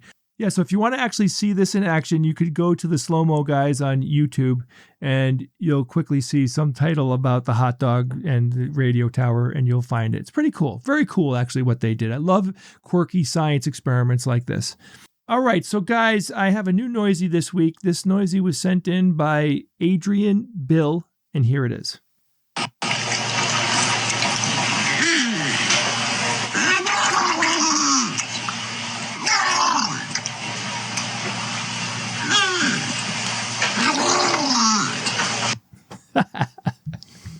No. Oh, no. I mean, it's not Donald Duck. Sure sounds like Donald Duck, but I mean, there's just so much potential in there. Like, it could be so many different weird things happening at the same time. Kara's not. And Kara, just shut up, okay? I am not pleased. Kara. No matter what it is, it's disconcerting. All right, guys, if you think you know this week's Noisy or you heard something cool, you just got to do me the favor of emailing me at wtn@theskepticsguide.org. You guys keep this segment going. Without your help, I would have to do work that I would tell Steve I refuse to do. Because I've done it so many times where I try to find a cool Noisy. Just you go and try to find a cool Noisy quickly on your computer right now. And after you've done, I've received 21,000 emails from people over my tenure doing Who's That Noisy. You've counted? Probably more than that. Well, it's in my, I don't. You have a folder. I have a folder in Gmail. Wow. Okay, so a few things I got to mention here, guys. We have a lot of conferences we're going to be at. You've heard me say it before. The big one for us is the one that we'll be spending the most time trying to fulfill. I've been working on this 2-week conference, extravaganza we're going on since last August. This is the Australia and New Zealand conferences that we going to. The whole thing starts on July 18th in Los Angeles. So we'll be doing multiple shows in LA. Then we go to Sydney and we have Nauticon happening in Sydney. And then we go to New Zealand and we'll be doing a full day of content for the New Zealand conference as well. To find out more information on these conferences, you can go to skepticon.org.au. or nauticoncon.com. And you can go to conferences.skeptics.nz for the New Zealand conference information. And then all the other events and everything that we're doing, of course, everything that we're doing, you can go to theskepticsguide.org, go to our events page, and you'll see a clean list of everything. But we have Madison, Wisconsin coming up. Now is the time to buy those tickets because that's not that far away. It's the 3 shows that we typically do now. We have the Friday night super secret meetup. We have the live podcast recording that'll happen on Saturday, early, like 11, 12-ish and then that night we have the skeptical extravaganza. This is like a typical spread of shows that we do. And this is on May 30th. That's correct. It starts on May 29th. The private show and the extravaganza will be on May 30th. We will also be at SciCon, guys, and SciCon is looking really good this year. And this is, and it's in a new location, and I think it's going to be a lot of fun. And I am still thinking about going to the Star Trek Museum. I think we talked about that, didn't we? And then we have decided to go to DragonCon. It's a little late in the game, but we decided to go because we haven't been in years, and a lot of people were asking if we're going, and we don't like to disappoint people. Steve's like, we have to take care of our people. That's what he said, and I don't disagree. So we're going to go this year. We're going to be on a bunch of different panels. We've been actually talking a lot about the panels that we're going to be doing, and we have a special friend that we'll be doing. We can say we are pitching 5 different panels with Christian Hubicki, who's a robotics expert. So there are 5 different robotics themed panels, in addition to doing SGU show and other skeptical content as well. And we haven't even talked about costuming yet, Steve. No, I know. We got to start doing Let's talk about that. Anyway, guys, if you're interested, please go to theskepticsguide.org. And one final thought, Steve. If you enjoy the content of this show, or if you would like to support the work that we do, you can go become a patron of ours. You can go to patreon.com/Skeptics Guide, and we have different levels of support, and we would really appreciate it if you'd be willing to help us continue to do what we do. Thank you, Jay. Couple emails. So tons of people emailed us about our coverage of Mythos, Claude Mythos, the AI that can find bugs and exploit bugs in software. Yeah, half of them were bots. And I think our email reflects what's happening out there in the AI world. Because I've read a ton of articles about this over the last week. As I said, we have to follow this story. This is complicated, and it's just getting more complicated. And, so this definitely needs a follow-up. But so the articles that I've been reading, the experts, and our emails basically fall into one of 3 camps. initially there were two camps, like immediately two camps. There was the skeptical camp, which is like, this is all hype from the corporation just as a promotional stunt. The other was like, this is a serious cybersecurity concern that we have to do something about. And then a third kind of genre, if you will, a third approach emerged, which is like, it's somewhere in between. That, yes, there is hype coming from the company, but and while this is not a civilization-ending event, yes, we have to. This is a game changer, and we have to respond. We have to figure out what to do. And if not now, at least in the future, we need to be ready. Exactly, and it's really just a matter of when. So it's a bit more of a slow roll than an immediate event, but it is like, this is happening. This is a wake up call. Some people were saying may not be like Mythos itself may not be a problem, but it is a red flag. I found the middle of the road articles to be the most compelling, and I tried to reflect that. I think last week it was interesting because I said almost verbatim, I said, keep in mind, this information's coming from the company. What did you guys think I meant by that? Yeah, I guess maybe. That was a qualifier, just to saying, we can't completely trust everything that we're hearing here. Yeah, take it with a grain of salt. This is coming from the company itself. I think you actually used those words.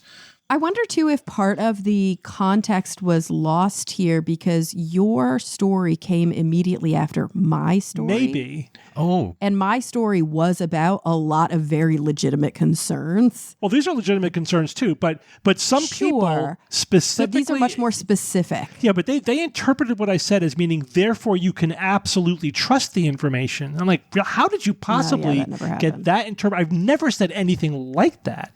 So, but it's, I guess I could have, it was so obvious to me, I didn't explicitly spell it out, like, therefore take it with a grain of salt. I thought that the context was obvious. But anyway, I did say that, and we were talking about the fact that, we're trying to land somewhere between hype and downplaying, what's going on. This is real. So some of the articles I was reading were saying that, again, it's also not just about its ability to find bugs. There's other things. One of the things I pointed out was that this is proliferating the ability of people to generate code. And that can have the potential of creating a new world for us. But here's something I didn't talk about, which I think is really significant. And the people who are taking like this middle of the road approach, like, sure, companies like to inflate their own importance and everything. But here's what's really important here is that Mythos is the first software, and this is not just incremental. This is not just old news, because Mythos can find and exploit vulnerabilities from soup to nuts, and it's the first software that can really do that. That could go from beginning to end by itself without human intervention. And another way to put that is, this is the first one that combines vulnerability detection with an agentic AI, right? So this is an agentic AI that could go each step of the way until you have an exploit, right? Till you exploit the vulnerability. The effect of this is to decrease the time between detection and exploit from months to days to hours to basically nothing, right? So the old model was, you identify a vulnerability, you examine it, you patch it. And you have a certain amount of time in which to do that. That time has now basically collapsed to nothing. And so that's really what people are concerned. We have to change our model. This means the old model of cybersecurity is rapidly becoming obsolete in the face of agentic models that can go from beginning to end, from identification to exploit. So there's a lot of people who are on the skeptical end who are making a lot about the numbers. Like, yes, they were inflating the numbers. They were extrapolating from limited data. It was not independent. First of all, that's all legitimate, but there is some of it is independent, actually, and there are more independent analyses coming out, and they're pretty much saying the same thing, that, yeah, this is not incremental. This is a game-changing advance in ability that this AI has. It is sort of this combination of the agentic AI with much improved vulnerability and exploitation detection. And this does require us to think, how are we going to respond to this? And again, even if you think it's not quite there yet, we're just months away, from something that's even more powerful. So the cybersecurity industry does need to respond to this. I think that's my take, again, having read everything I could find about this. So I don't buy the "this is all hype, nothing to see here" narrative.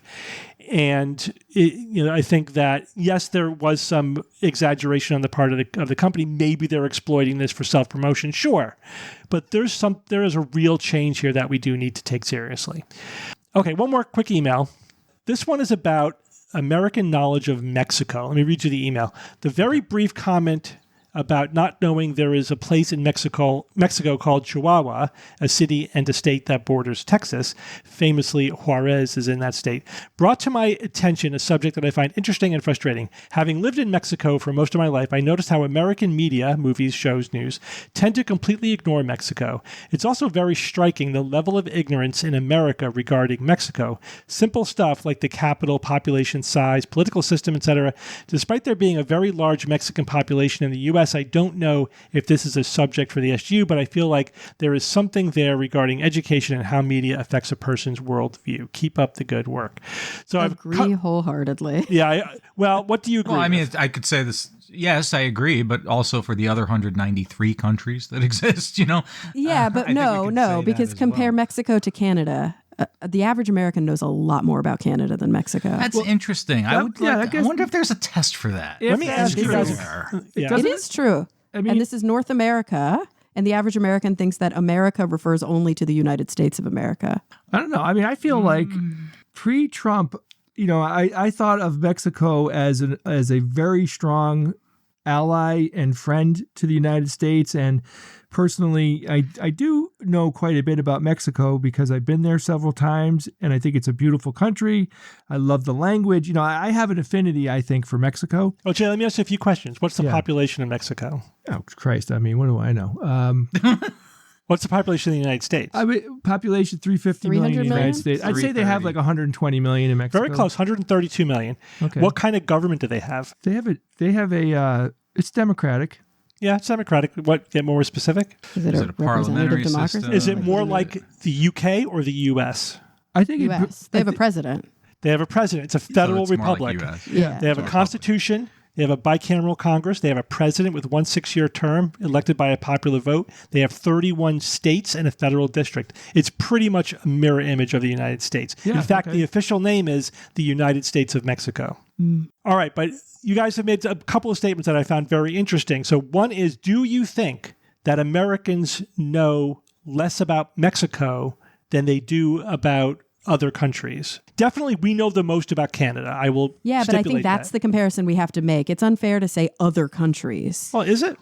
Yes, because Mexico and Canada border the United States. Yeah, more Right. likely to go to those countries than any other countries. And They're our neighbors. The northern states may know more about Canada, less about Mexico, and vice versa. No, that's not. I completely disagree with that. I don't know I grew up in Texas and I live in LA, and I think that people near me in the South also know more about Canada than Mexico. Yeah. They have been to Mexico, but Mexico to them is where they go to drink. That's a really interesting question. I mean, look, I know that there is a lot of people going to and from Mexico. It's been like that for a very, very long time from the United States, right? Yeah, but travel doesn't mean you know a lot about it. I think there is an inherent bias that Mexico is a developing country and that Canada is quote unquote similar to us. Canada's us, Mexico is other. Do you think that Americans have less geographic knowledge in general than Europeans or Yes. other parts of the I world? would think yes. Yeah, I think that they do. would be my guess. All right. So I'm going to know. challenge all of those assumptions. So first of all, because I looked into this deeply because I found it very fast. I went down a rabbit hole. Like, all right, what do we know? So first of all, yes, Americans, the country that more Americans are able to identify and answer basic geopolitical questions about is Canada. Number 2 is Mexico. It's just barely behind Canada. It is not a big difference. If you rank just countries in terms of like how much geopolitical knowledge people have. Yeah, Americans do tend to rank very low. But interestingly, a country that consistently ranks lower than the United States is Mexico. Mexico is actually worse than the U.S. in terms of general geopolitical knowledge. Not that that's really relevant to this question. No, but, because I mean, you'd have to compare the educational systems there. Yeah. But there are other factors involved. So if you look at like, well, how much worse are, say, Americans compared to Europeans? It's negligible. It's like on one specific test, Europeans scored like 57% and Americans 51%. So yeah, that's different, but that's not dramatically different in my What were they book. comparing though? There were a series of questions about like what's the capital of this country and blah blah, just geopolitical questions, Which is interesting, but I think I would want to see a study where Europeans are asked about other European countries, and Americans are asked about other American countries, South and Central. I looked at that data as well. So there is something called the proximity effect, right? Some people say it's like the 500-kilometer effect, and people absolutely know more about countries that are close to them than countries that are more distant to them. And so that means, though... That's an advantage in Europe. That's an advantage in Europe. Because how many countries... They're small countries. If you live in France or Germany, how many countries are within 500 kilometers of you? A lot of Versus if you live in It's the same thing with New England. Like I think about here within the U.S., I think about New England as this like... there's just a lot going on up there. Exactly. You know, they're these like small states and you can drive through them all. That's Whereas another I've lived in factor, California Kara. and Texas my whole life. They're huge. That's another I can't factor. go anywhere. Americans have a lot of geographical knowledge about the states, especially around them. And in fact, states are about the same size as countries in Europe. So if you really make a direct comparison between the geopolitical boundaries around you, Americans are just as good, if not better, than Europeans. But you have to include state boundaries. So it's really, you can explain that small difference entirely just by the geography of we neighbor two big countries. We know a lot about those two countries. We don't know, and our knowledge drops off with distance just like everybody else's, but we have fewer countries next to us. But if you include our knowledge of states, you may have noticed that foreigners know nothing about state geography within the United States. Yeah, they know New York and Texas and California. Yeah, but it's like they have very little knowledge, compared to our knowledge of the states. So geographic knowledge is really not different between Americans and other developed nations. It's explainable. The differences are small and they're explainable by just the geography itself. Localized. Mm-hmm. There's also other effects, like there's a headline effect. So when you follow things over time, whatever country's in the news, people are going to be more familiar with that country, be able to identify it on a map. Sure. They're going to know, like they know after the Afghan war, they know that Kabul is the capital of Afghan. Probably nobody knew that beforehand, or very few people did. And it's also, there's a few other factors. For some reason, men score higher than women in the United States, like 60% to 40-something%. Higher than women on what? On this test, these standard tests of geography knowledge. Definitely the biggest factor is education level. College educated people score much higher than non-college educated. And generationally, older people know a bit more than younger people. Yeah, that makes sense. Yeah. So Steve, how did I do on my knowledge of Mexico? About what I expected. You were pretty good. I didn't know to the extent to which it was a federal republic so much in the mold of the United States. I knew it was a democracy. That's easy. But I knew they had a president. But I didn't realize they had bicameral Congress, a federalist system with states, et cetera. It's very similar. I didn't know they had 31 states. I didn't know that. Interesting. So I think the bias of Americans don't know anything about geography outside of the United States is not really accurate. The data does not support that narrative. We're pretty much the same, and the differences that exist are explainable by geography itself, by these other factors, mainly the proximity effect, and the fact that we have to think a lot about 50 states, so that uses up a lot of our geologic bandwidth, if you will. Anyway, interesting. I do think that there's a whole side of this conversation that just we didn't have, which is about perception and stigma. Yeah, you didn't look at any of those I did not. That did not come up when I was looking just generically about this topic, but I didn't specifically look at that. That's another layer that maybe I could do a deep dive on that. That is interesting. And also, I mean, to the emailer's point, I don't remember who made the comment, and I don't remember if they were joking. No, I think when they Jay legitimately did not recognize Chihuahua as a state in Mexico. Like you didn't know that's where the name came from. We only know it. Well, I mean, a lot of people know it as the name of the dog. Yeah, right. That's how we know it. Breed of dog. But I do think it's also like when you know about something, it seems like everybody else is ignorant about it. So I think that's another just perception bias in the emailer, you know? I'd be curious how many people do know that the name Chihuahua, at least here in the U.S., know that comes from Mexico. Yeah. But this could also be a geographic bias. Again, I grew up in Texas and I live in L.A. Of course, yeah. I've always been around Mexico. Have the proximity bias. You are going to know more about Mexico than New Englanders. Absolutely. Yeah. But I think overall, just like we're scoring in the 50s, you know, so that's overall people's knowledge of geography is pretty bad outside of their immediate area. It should be better. Yeah. We're just as bad as everyone else. That's right. Go us. All right. Yay. Let's go on with science or fiction. It's time for science or fiction.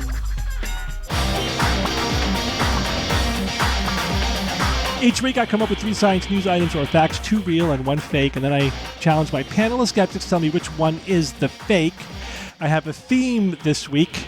The theme is in honor of Bob, since he is not here. And he very much would have wanted to be here for this particular theme. Oh, no. The theme is black holes. Of course. Okay.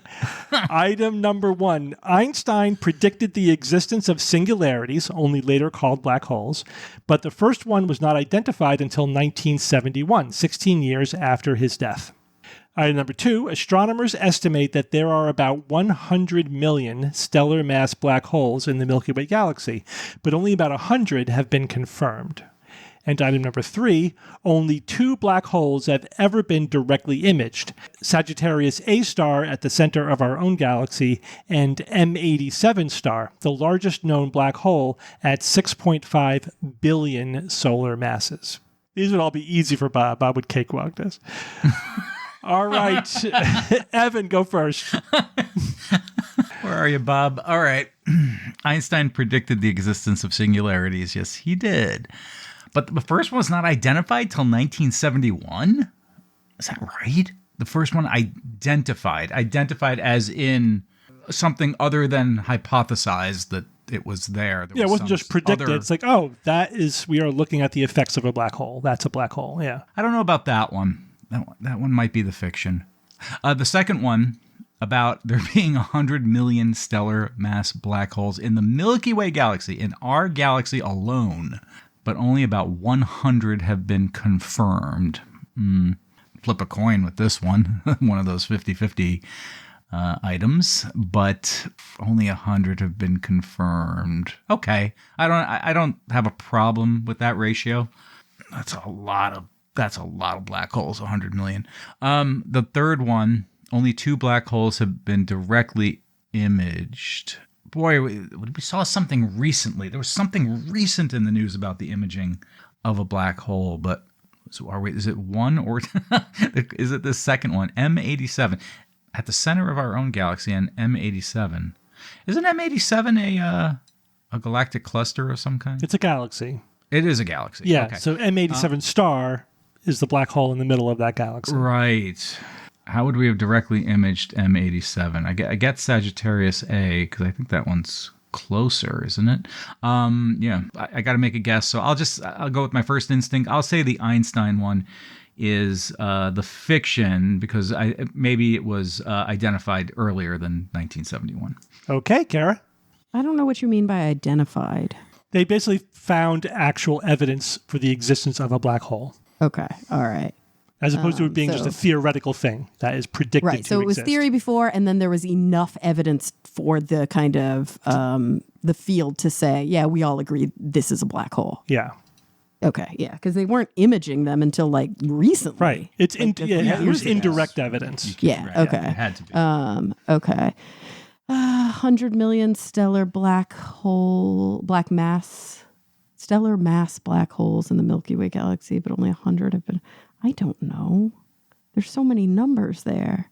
So many descriptors. There's actually 2. 100 million stellar mass black hole. Like, so, okay, bigger, smaller. You mean stellar mass or bigger? That's a specific category of black hole. Okay. And then only 2 black holes have ever been directly imaged.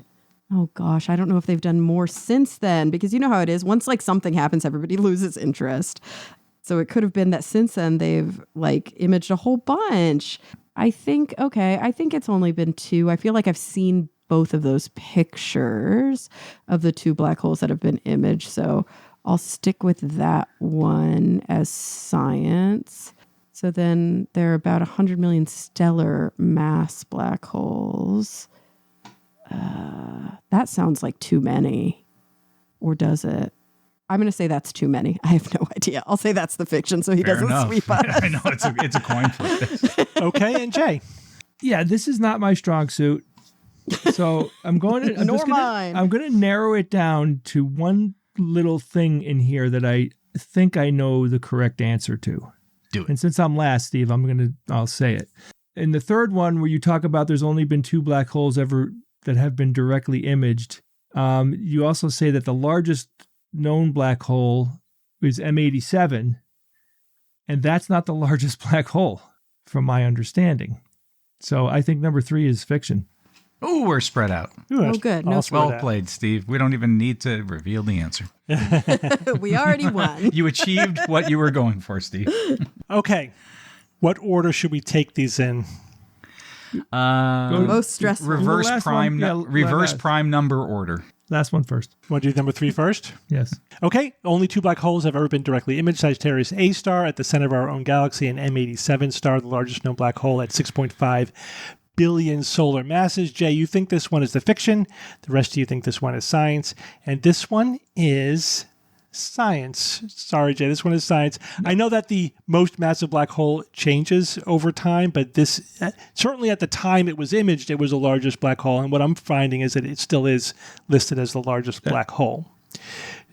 Which one do you think is Steve, bigger? there's one that's like 60 billion solar masses. Google tells me it's Phoenix A star. Yeah, you're right. 100 billion times that of our sun. Yeah, you're right. Okay, what are you going to do about it? So, Ooh, does he get half credit? there's 2 fictions. So you are correct. Is this the first time? I don't No, think that means so. that one of us is going to be real embarrassed, and it's going to be me. I know it. So when I researched this, the resources I was looking at said it was M87. I always check it, and I said, "What is M87 the biggest black hole?" And it said yes. But now if you just look at it the other way, what's the biggest black hole? I get Phoenix A star, which is 100 billion solar mass. Is this the only time that this has ever happened, Steve? I don't think so.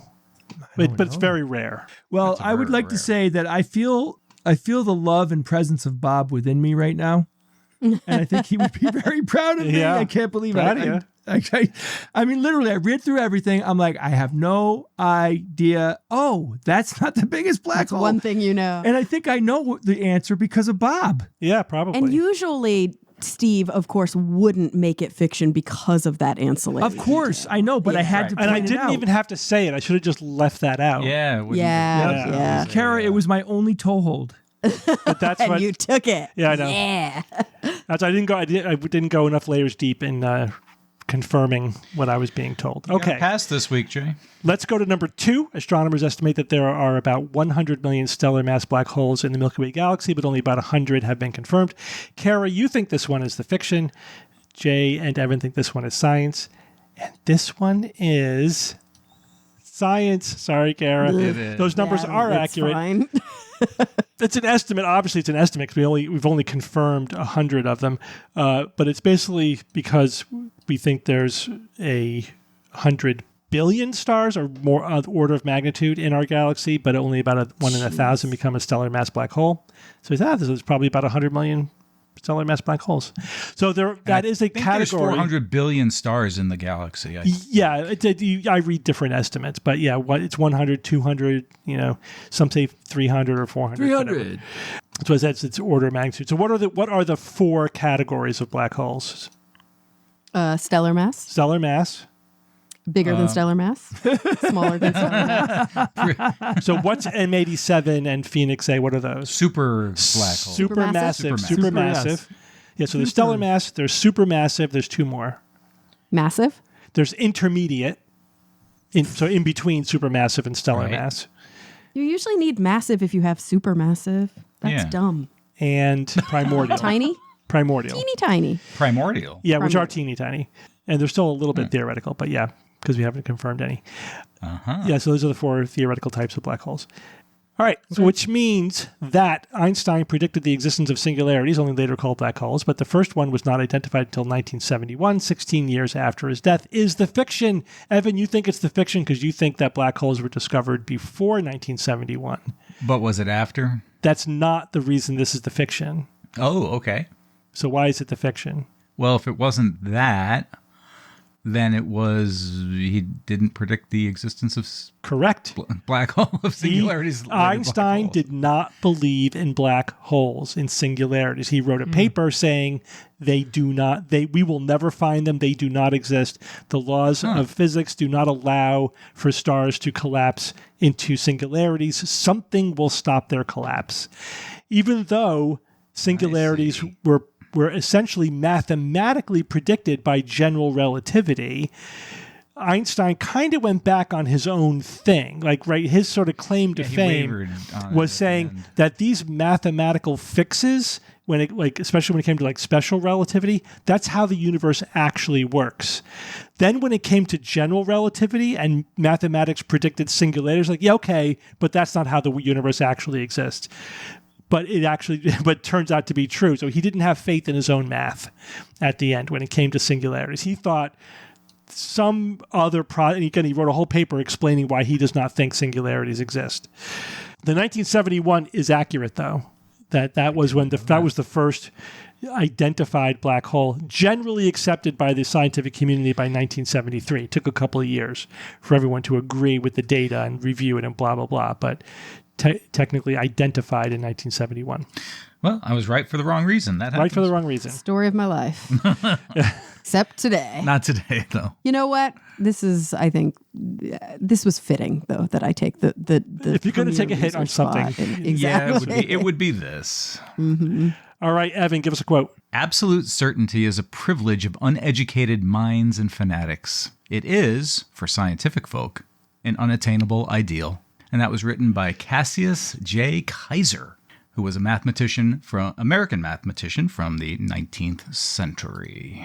Very, very true. Certainty. Yep. But we always have to point out, because the deniers use that too. They would love this Correct. quote. We have to point out that you can still act on scientific conclusions even when they are less than absolute certainty. We don't deal with metaphysical certitude, but sometimes the reliability of certain scientific conclusions are so robust, it would be, as Stephen Jay Gould said, it would be perverse not to give them at least preliminary assent. There you go. And from a practical matter, not to act as if they are true. But we have to make probabilistic decisions all the time. All the time. We cannot wait for absolute certainty before we act. All of That's medicine. the universe we live in. All of medicine is making decisions with imperfect information and knowledge. All of being all alive is imperfect. making decisions That's with right. imperfect information. Is it not universal? It is. And all of science is ultimately inference Right. at the end of the day.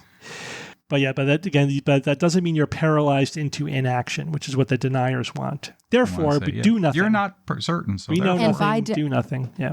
Also, something that I'm constantly having to remind my patients of, choosing not to choose is a choice. Right. Inaction comes with its own consequences. Absolutely. Doing nothing is a choice. Absolutely. Yes. All right. Well, thank you guys for joining me this week. Thank you, Steve. Thank Thanks, you. Steve. Bob will be back next week. And until next week, this is your Skeptic's Guide to the Universe. Skeptic's Guide to the Universe is produced by SGU Productions. dedicated to promoting science and critical thinking. For more information, visit us at theskepticsguide.org. Send your questions to info@theskepticsguide.org. And if you would like to support the show and all the work that we do, go to patreon.com/skepticsguide and consider becoming a patron and becoming part of the SGU community. Our listeners and supporters are what make SGU possible.